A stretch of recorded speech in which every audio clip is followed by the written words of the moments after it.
Greetings, everyone. Pete Pardo here from Sea of Tranquility. Welcome to another episode of What's Hot with Sea of Tranquility. It's Wednesday, new review day here on the channel. Joining me in this episode is none other than Mr. Steven Reid from In the Prague Seat and the UK Connection. What's going on, my friend? Yeah, all is good here. All is good. As we were discussing just before we came on, it's raining in Scotland, but it's usually lovely and sunny. No, It's it been raining can. here in New York for the past 3 days, so yeah, I know all about that. But fall is here. Although I looked at the extended forecast for the next 2 weeks here in the Hudson Valley, and I saw a couple days like in the upper mid 70s next week, and I'm like, are we going back to that again? It's like upper 70s seems like that's still summer, right? Oh, okay. I'm going off on a tangent before we've even started, Pete. I have no idea what that means because we don't work in the Fahrenheit thing. So Oh upper yeah, yeah. 70, put it this way, it'll be warmer than it will be here. Yeah. All right, so for you, that's right, you do the whole Celsius thing. So Yeah, isn't there like a 40-degree difference? So I guess something like that. So you were I think talking if it's I think if it's wow. 75 here, that would be like 35 by you. Does that make sense? That No, yeah, it probably feels about it. That's warm. that's a little on That's the hot. warm That's side not for this warm. time of year, That's right? Yeah. hot. And for this time of year, that's crazy. Okay. Yeah. So Yeah. 75 here in October, early October, a little on the warmest side, right? It's 35 here in Scotland would be classed as a heat wave. I kid you not. That's crazy hot for us. I mean, we don't wow. have like things like air conditioning and things because we don't need it. but it has been hot in the last couple of years. Let's not go down that road. I'm sure we have it all wrong, right? So there's going to be people in the comments like, Oh not yeah, 40 degrees absolutely. difference. Yeah, It's probably more it's than that, I actually it guess. would be minus 14 here. No. Yeah, whatever. Anyway, we weren't here to talk about the weather, right? So you No, like we're here to Martin's talk going to about put in this. a complaint now. Martin Popov will put in a complaint. He's taking the weather chat. That's right. See that? No, you can only do that on the Funhouse show, right? Yeah. So yeah, we're talking about the new box set from Jethro Tull, Broadsword and the Beast, which just came out recently, and this is the latest in a long line of outstanding box set collections from the Tull camp. And is this supposed to be the last one? Is there supposed to be more? I kind of I don't know if there's any more to come. I haven't heard any talk of it anymore. yeah. In some ways, it would kind of make sense. Yeah, because you do wonder how deep they can go in the catalogue, spending. You would imagine there always feels like there's quite a lot of money spent putting these together, and there must be a lot of people involved Yeah. in doing it. And obviously, Mr. Stephen Wilson, who would imagine gets paid a king's ransom to come and remix all of this and so on and so on. You do wonder how deep they can go before there's just not quite enough interest. I I mean, don't Crest mind of the watching Knave that. probably I would like to see, honestly, Say it personally. again, But sorry. I didn't go all, and we'll get into this in the episode here, but I think it also kind of coincides with how much like extra stuff is laying around the vaults for some of these later albums. I always got the impression that Ian had a lot socked away for a lot of the early releases, and by the time you get here, I mean, there's a lot of extra stuff on here too. But I don't know if the albums that come after this, if there's Yeah. all that much material laying I around. missed which one you said. How far would you like to see it go? I would Crest of the Knave, I think would be kind of Yeah. cool. I need to see a box set for Rock Island? Catfish Rising? No. I think Rock Island. I would probably want the Rock Island one if it came. I would probably get it too. Yeah. Beyond that, I mean, let's be honest. Beyond that, I would probably buy them anyway. But that's not the point. I think beyond that, I would be starting to kind of go, not Yeah. so sure. How much of that would I ever listen to more than once? Yeah. That's not the case here. Yeah. Yeah, that's not the Yeah. case. So this one is jam packed with content. We've got all sorts of fun stuff in here. The usual. You got the nice book, which what about 100 pages, Stephen, as usual for these. Yeah, I think Really it's well maybe done. even longer than that. Yeah. You've got what 5, 6 discs. What's in here? 5 discs. You've got 5 CDs and you've Five got CDs. 3 DVDs. Yeah. Yeah. 164 pages Wow. is what you've got in this. So it really is. It's a lengthy thing, and it's really cool. There's lots and lots of stuff worth reading, but some of the images and things are just fantastic. All that, yeah. I mean, the live shots and Oh, the yeah, we got commentary from the guys in the band on the songs and the album, and yeah. all sorts of cool breakdowns. And there you got like a little, look at that. Like all this kind of other album art and various things, because this was obviously stuff that was relevant at the time. And here's the band lineup. It even takes you through. like the daily recording process. So you actually get a breakdown of what days they were where and did what, and then it takes you through the tour and various things. I mean, just to give you the dates and the times and all that kind of stuff. It's not like a diary. But then again, there's enough detail in the booklet about the band coming together again for this and what happened in the recordings. And as always, up to a point with Tull, there's so much that was ditched that we're now finally getting to hear, and such a build up to get to this point. Yeah, so fascinating reading. I haven't even managed to get all the way through it yet, to be quite honest with you. There's that much there. Yeah, there is a lot. I sat down for like a couple hours the other day and just went through most of it. And again, the back half of it, I probably didn't read as thoroughly as the front half, but it's so much information. I mean, the amount of time and dedication to detailed information is just amazing. And not just this one. I'm talking like all these books that come with them.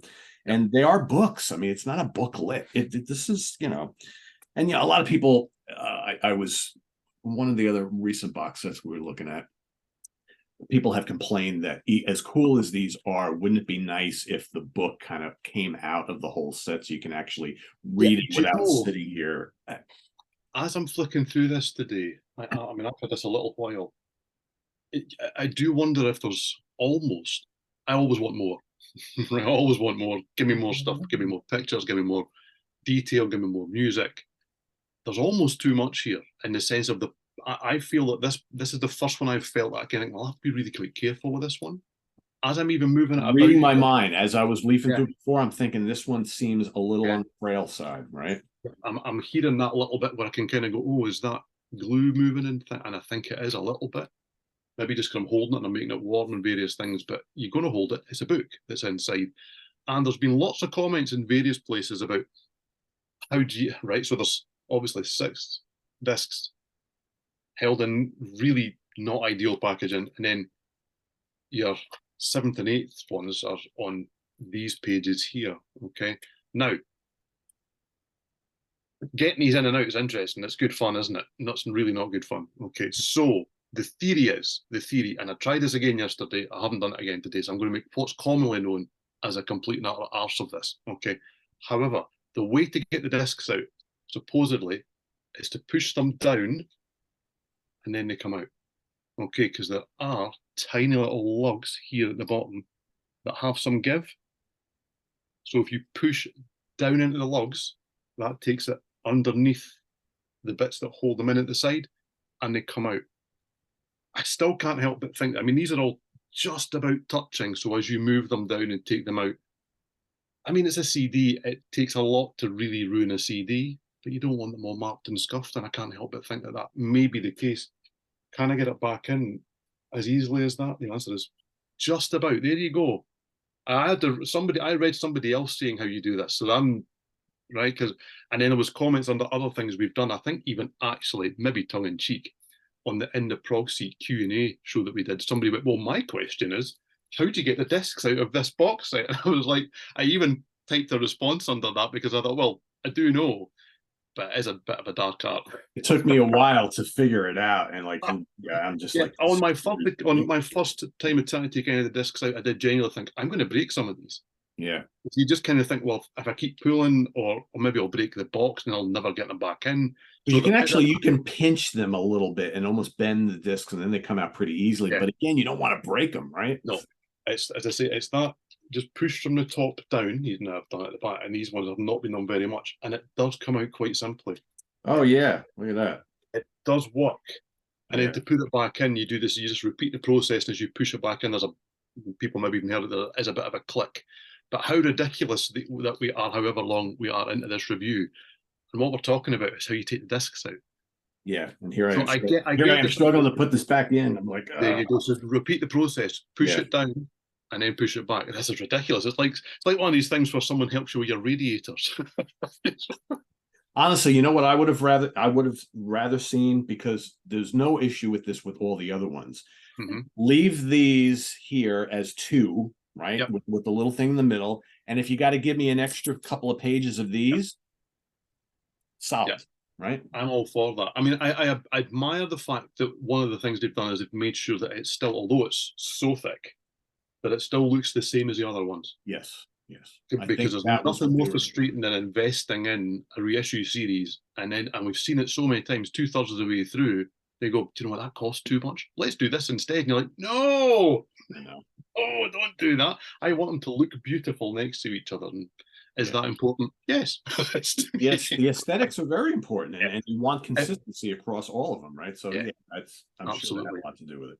So to cover it properly, I suppose you've got the album itself, remixed by Stephen Wilson, and all of the remixes on the audio discs, 5.1, also on the DVDs, apart from the live material, which is 4.1 on the DVDs. Okay, so you've got the full album remixed, you have got 7 associated recordings on disc 1, then disc 2 has more associated recordings, Yep. and then disc 3 is dubbed the Maison Rouge demo recordings because of where they were recorded. And between disc 2 and 3, you have another 40, that's 40 bonus songs. So there's 47 bonus songs on this set. And yeah, a lot of these have been issued elsewhere, parts of compilations, different reissues, and various things. But to bring the time scale back together is fantastic. It puts it really in a kind of relevant, coherent journey where you go through and you go, here's the album, but this is kind of how we got there. And these are the songs that were left by the wayside. And there is also quite a lot of exclusive content here that we've not heard before.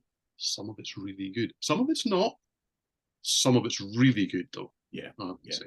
Well, and I think then, also to kind of reiterate all of that, if you read in the book, Ian talks a lot about how, this was a new lineup for the band. So the A band basically kind of splintered, and then they put this together, and the creativity was just flowing. I mean, in the studio. And Tull was one of those rare bands that went into the studio. They didn't say, okay, we've got 8 songs that we've written, we're going to crank them out, and that's it. They went in and they did 20 songs, and they used what they used, and the rest he held on to, right? And sometimes he released them, sometimes he waited many, many years till the box set came out, and then all of a sudden you get these songs that are just as good as anything else on the album that was originally released, right? I would say so, yeah. There's definitely some stuff on here, and stuff that we've not heard before that's really, really good. Things like Inverness Sleeper, that really, we should have had this on an album long before now. Honest Girl, it's kind of gritty by Tull standards. I quite like DJ Dream. I think that's an interesting one. Even back then, a band are being called kind of dinosaurs and all this sort of stuff. And basically he's saying to the journalist, well, get it up, yeah, I'm not going anywhere. You think, wow, we're back in 1982 here. I know. So he was right. He certainly wasn't going to go anywhere, you know. And then you also get 2 discs, 2 CDs of live material. Live in Germany, it's called, because it is, I think, 4 or 5 shows woven together. You would never really know they're woven together. I don't know about you, Pete. I would suggest that if you go through, the live material is always one of the main draws on these because it's been outstanding. There is no visual aspect to this set. All of the DVD material is on the CDs, and yes, you do get a variety of mixes, and you also get the album in its original mix too. Anyone that's a purist that goes, oh, I don't need the new stuff. And I kind of get that sometimes. It's nice to go back and hear the way it was. The remix is great, by the way. Yeah. But the lack of visual aspect is a little bit of a downside, I would suggest. But if it wasn't there, it wasn't there. You Right. can't go I think that's why most out. people, any complaints I've read other than the CD issue, the disc issue, has been that there's no video anything in this particular set, which, maybe, yeah, right, maybe there just wasn't anything extra that they could put out. I mean, there is plenty of video floating out there on this era of the band, but maybe they didn't have anything new that they could unearth for this set, I guess. But the live recordings are really good. Really good. There's some interesting stuff here. It's really good. I don't know if it's quite as mind-bogglingly good as some of the previous ones we've had. Correct. Yeah. I mean, you got Songs from the Wood, I think, set a gold standard, right? The live stuff from Songs from the Wood. And then there's some great stuff on the Stormwatch set as well. Yeah. But this, it's really good. Yeah. Is it mind-blowing enough to go get? Yeah, it depends on the individual, right? On how much they have to have all this extra stuff. Yeah.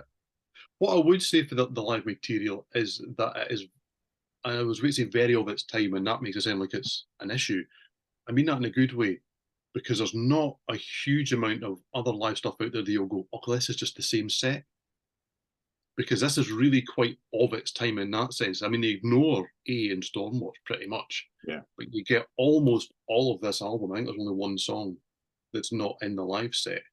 And then they kind of focus on the 2 or 3 albums before the 2 prior to this, and they ignore a lot of the old stuff.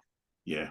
It's a really interesting set in that set. I put it on and didn't, I mean, the track listing is here, but I didn't look at the track listing when I first played it. And I was kind of like, wow, this is all over the place. And it isn't. It's actually quite distinct in where it pulls its, time period from. As a fan at the time, would I have been delighted? I don't really know. As a fan now, I'm absolutely delighted because it's different to what else is out there, and I like that aspect of it. It makes it, I think, maybe more worthy than the performance, because some of the stuff is better elsewhere. But as a document of the band at the time, it's fantastic.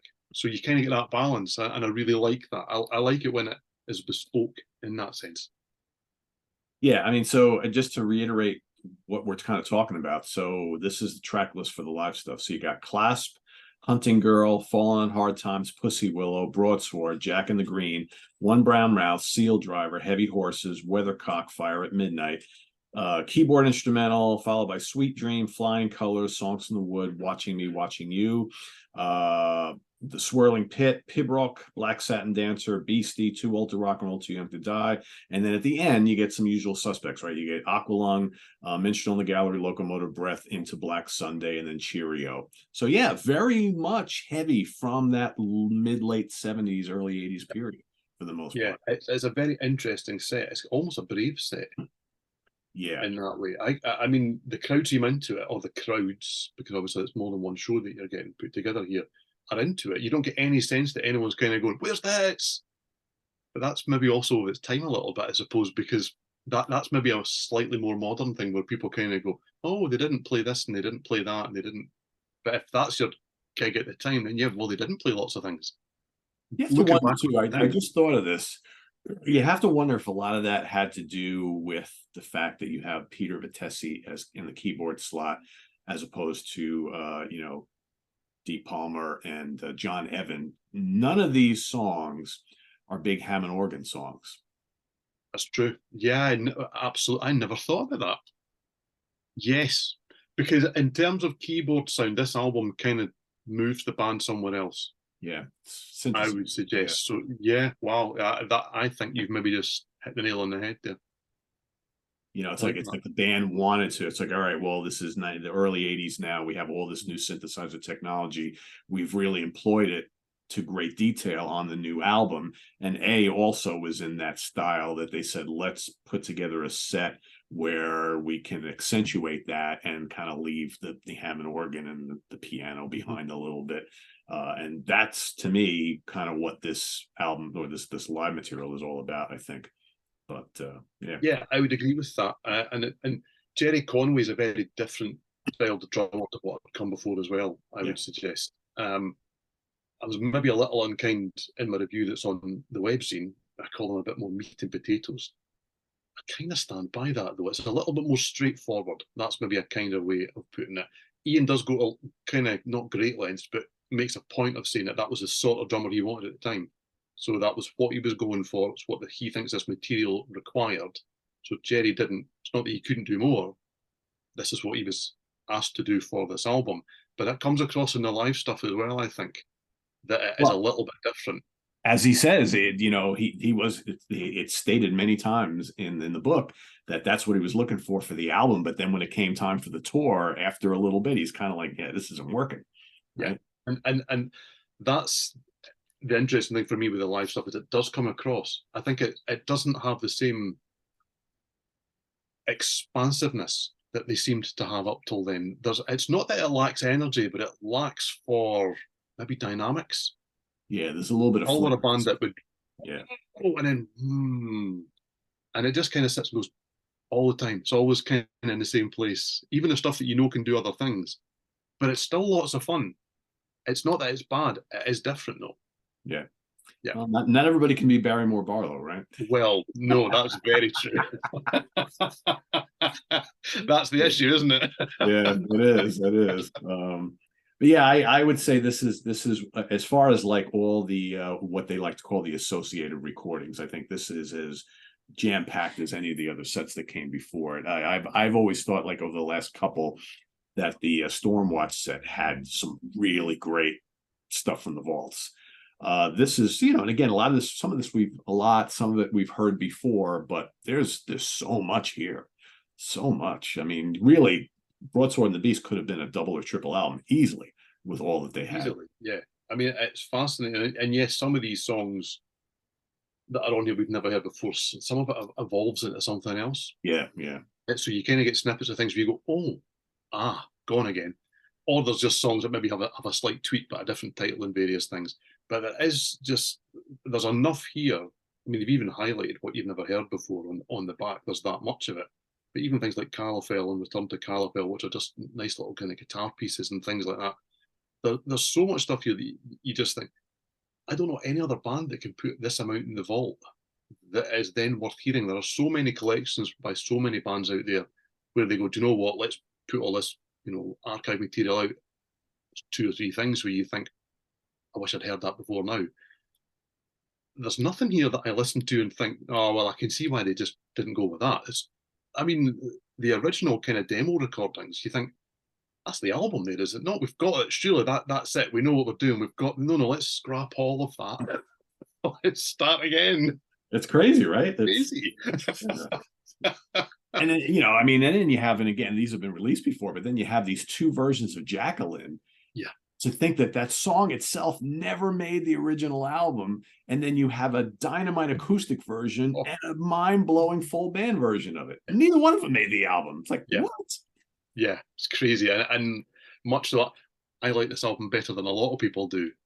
I mean, it's better than a lot of what's on the album, let's be honest. And I do like this. I know we're kind of heading into a period where it's not everybody's favourite era now. There seems for some people to have been compromises sound-wise and various things as they moved into this era. I think this is a really strong album still. I really like this. I would agree. And I seem to have more fondness for this era of the band with hindsight. Not that I was kicking around, well, I wasn't kicking around in '82, but not buying Jethro Tull albums when I was 9. But I enjoy these albums, I think, more now with kind of less baggage of, but it doesn't sound like, because you kind of, when you get into a band and you really think, oh, I love this, and then you start to go through the catalogue and you think, what would they do now? Now I kind of remove myself from that and just go, it's a little different. It's not hugely different, but it's a little different. I mean, it's hugely different from some of it, but it's really good, and it kind of stands on its own 2 feet now, I think, maybe more than it did back then. Yeah, I think the easy thing is to kind of lump this album in with the A album, but I think they're really different. And I would agree with that. I would argue that this album here is its own. It doesn't really sound like much of anything else before or after. Whereas you could say the last 3 albums of the 70s are of a trio, and you could say like Thick as a Brick and A Passion Play are what they are, and you could say maybe that Stand Up and Benefit and Aqualung are this, and maybe I mean, there's all these albums in their discography that I think kind of are either pairs or trios. I don't really think so with this one. I think this one is kind of like it's on its own little pedestal, and that's okay. And as far as, I mean, we should touch on the remix of the original album, and he remixed like everything on here. Yeah, I think it sounds really good. Does it sound dramatically different? I don't know about dramatically different, but it's very pleasing to the ears, I think. And Steven Wilson, I think, has this way with his remixes to honor the original recordings or original mixes, clean them up, give everything its space so that you hear everything, and offer some very subtle differences here and there. Whereas if, well, maybe on this song, the vocal track is a little lower than it used to be, and all of a sudden you hear those drums a little better, or that little synthesizer passage, all of a sudden now it's like, oh, I don't remember quite sounding like that. That's what he does. He doesn't totally change anything up, but you're hearing something a little bit different. It's like it's an alternate take on an album that you know pretty well already. Some people don't like when he messes with, even as subtle as some of them have been. There are people like, I want to hear the album in the way it was originally intended, but I personally enjoy his quite a bit. And some of these 70s albums they're not perfect from a production standpoint. Yeah, we know them and love them as they are or as they were, but I really enjoy what he does with these albums, and especially with the Tull catalog. I think he's done some really, really good work with the Tull catalog over the years. Is this one of the best remixes out of them? I don't know about that, but it's good. I never thought it was a bad sounding album to begin with. So I think what he's done with this album is very, very subtle, and that's okay. But it definitely sounds really, really good. Yeah, I think with, especially with his profile as well, that it maybe would be quite easy to think, I need to Wilsonify this album. But he doesn't really do that. And I mean that as a compliment, because it would be easy to kind of take them and go, well, if I don't do this, then have I really made it worthwhile? Yeah. I would go as far as to say the new mix is probably the one that I'm going to listen to. I'm really impressed by the fact that it sounds like the same album. It hasn't just been removed into something else. There are not aspects where I go, oh, I don't like that bit now. But at the same time, it feels fresh, and it feels like there's a little bit of new life being brought to it. I think the original version, it was good enough, but it was a little flat compared to what's here now. I just think there's a little bit more room. I think it kind of breathes a little bit more. So yeah, I was impressed right from the off. But it was nice not to have anything jarring in there as well. I'm not a fan when you get an album and it's remixed and you're halfway through and you're kind of going, why did they do this? Yeah, I'm not a fan of that. Yeah. So there is a balance, because a lot of people go, what's the point in remixing it and putting it out if you're not going to, be able to hear the difference? You can hear the difference. This is not different enough, I would suggest. It's updated enough. Is that, I don't know if, because that's maybe got wrong connotations too. I just think that there's enough here to make you listen to it and go, yeah, I really like this, without going too far. So yeah, I think it's spot on, and they all have been in this one, especially the Tull reissue series. I think they've all been very, very good. Yeah. And as you say, I think possibly there was less to do here, so it hasn't been overdone. I like that. Yeah, I would agree. I think the ones to me that sound the most amazing are the ones where the original album needed something to be done. Like as classic an album as Aqualung is, I think that needed a remix. And I think to me, my favorite remix of all of them is still the Aqualung one. I think when you listen to Aqualung, his remix, it made a legendary album even greater to my ears. And I think that's one of the best ones. I think Benefit sounds great. I mean, some of the early ones, right? Because they were great albums, yeah, but something could have been done there, right? And I think he did what needed to be done, and they just sound amazing. I think the Minstrel in the Gallery sounds great. So none of them to my ears are disappointing from a remix perspective. And I think like I said, he honors the original mix and just tries to subtly improve on them a little bit. So while we were talking, I was thinking of something. Even though I don't like the album, I wonder what a remix of Under Wraps would sound like. With maybe Martin's guitar a little bit higher in the mix, and maybe there's not a lot of flute on that album, but maybe whatever flute is in there isn't kind of buried over all this synthesizers and whatnot. I'm wondering, because Lewis and I have had this discussion many times, where he will fight very strongly that the songs on Under Wraps are actually very good. And I would agree with that. There are good songs on there. To my ears, it just doesn't sound like Jethro Tull, because it's like all synths and nothing else that we love about the band, right? And you have to wonder if maybe a remix that would kind of make it sound more like a Tull album. I keep thinking, Stephen, the remix of Whitesnake's Restless Heart. Okay. The reason why I never liked Restless Heart to begin with, I thought the songs were good. It just didn't sound like a Whitesnake album. The guitars weren't ballsy. It was lacking in bombast. It was just very kind of like a bluesy pop album. And then that remix comes out, and you're like, holy hell, this is what I always wanted this album to sound like.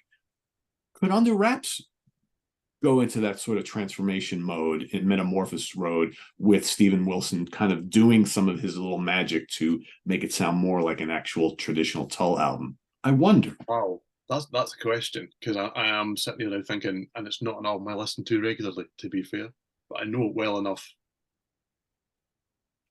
Now, I love Lewis to bits, okay? I'll just state that out there for the world. I love Lewis. Do I agree with him that the songs are quite as strong as he thinks? I'm not sure that I do.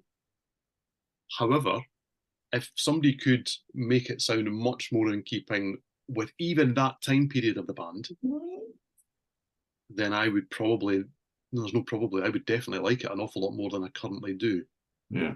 Because that's the disappointment with it, is I'm quite keen on the outlier. Anyone that watches the UK Connection will know that I often pick an outlier album for maybe a wild card or whatever, because I like it when a band is daring and does something different. Is Under Wraps daring and different? Well, it's different. I don't know if it was daring, and that's maybe the issue. I'm not convinced a remix could make it daring, but it could give it an edge maybe that's not there just now. As you say, bring the aspects that you would really like there to be, and that's maybe the issue. Is that's what you and I want. That's not what Yeah. the album gave. Yeah, the album to me is very safe sounding. It's Yeah. so synth heavy. The song, the songs are all short and just not very Tull like. And to me, there's not a lot of guitar. There's not a lot of flute. So would it sound a little more pleasing to these ears if there was more guitar and flute? Because they recorded them, it's there, right? It's just that the mixes, the original mixes, like let's accentuate the synths and the vocals and everything else. Yay, it's off to the side. So I don't know. It couldn't hurt. It couldn't hurt. And I would actually go as far as to say I would be excited at the prospect of hearing it. Whether the results would then leave me excited, I'm not 100% certain, because, as I said, I just can't love the album. I just can't do that. And I can't forgive it enough to say, well, do you know what? The bones are there. They just never put the flesh on it. I just think we might still go, yeah, it's good now. It's still probably the worst thing they did. Yeah, and that may always be the case, right? That may always be the case. Yeah. I don't know. It's just like, if someone told me, well, we're going to remix Black Sabbath's Never Say Die, the album that I hate more than any, the only album in their catalog that I truly don't, I don't like Forbidden much either, but I've, gone on record saying many times how much I dislike Never Say Die, and I don't like the production of it either. Would a more traditional Black Sabbath production mix help that album? To me, I don't know, because yes, some of those songs I just don't like, right? But And you never know. That's the issue, is you can make things more palatable, but if the songs aren't there, and Lewis will castigate me now, I would suggest that for at least half the album the songs aren't there, and that's quite a lot. Yeah, that's true. Well, we'll have to wait and see. We may never get a chance to even have this discussion again. But I'll put it on record, if they do go that far down the catalogue, I'm in. I'm still in. Okay, I would love to hear it. Actually, I would love to hear it. Yeah, because what little live stuff I've heard from that period, to me, those songs from that album do sound better on stage. So the thought of a Under Wraps box set with a drastically different remix, with a live concert and maybe some video, and the typical 100+ page book, I would probably buy into that. I would too. Never thought I would say that, Stephen. I never thought I would say I would buy another. Well, there you go. You've talked yourself into that, I think. Yeah. I do like it when, there's enough water under the bridge now. We all know what these albums are. I'll go on record as saying that if you really don't like this album, this isn't going to change your mind. No, exactly. But if you have an affection for it, you're going to love this. Yeah. But I do like it when a band acknowledges those periods where, well, it was a bit more rocky in the waters. Do you know what I mean? And we don't just get all the big albums reissued every 5 years because there's an anniversary or whatever it may be. I prefer it when, I don't prefer, I do like it when a band acknowledges that there's some worth here too. Let's give it a go, see what we can do with it and put it out there. But to give those sort of albums this kind of treatment, you do wonder if the return would be there. That's my worry with that kind of thing. So yeah, but I'll go on record as to say I would be into. Yeah, well, yeah, people like you and I for sure. I agree. I think Crest of the Knave probably has more appeal to the general Tull fan base than Under Wraps, but I could be wrong in that. Yeah, and I don't think, I would imagine you can't go much further beyond there for a variety of reasons, as you say, whether there's enough material, whether there's enough interest. Yeah, is the truth, and that's a shame, but it's true. Yeah. Oh well. Hey, it's been a good ride so far, right? So It's been a great wherever they ride. decide to end it, I've got all mine stacked up over there, and I love them. So there you have it, everybody. Broadsword and the Beast by Jethro Tull, the latest in a long line of fabulous box sets from the band. And yeah, this is another really job well done from Parlophone. So if you're on the fence about getting it, hopefully we gave you some reasons to get it or not to get it. To buy or not to buy, that is the question, right? But yeah, it's a really strong album in their catalog, and another jam-packed box set of all sorts of goodies. So go check it out, and visit us on the web at www.seaoftranquility.org. We're on Facebook, we're on YouTube, all together all the damn time. Please subscribe if you haven't already, and click on that notification bell to get alerted of all of our content as it posts. And please do hit the like button before you leave. I want to thank Steven for coming on board with this one, as always. I love having him join me in talking about box sets, because there's a lot of really good ones. So I'm sure we'll be talking about a Marillion one at some point in the not too distant future. So we'll see how that schedule goes, right? So anyway, thanks for watching, everybody. For Steven Reid, I'm Pete Pardo. Have a good one. Take care.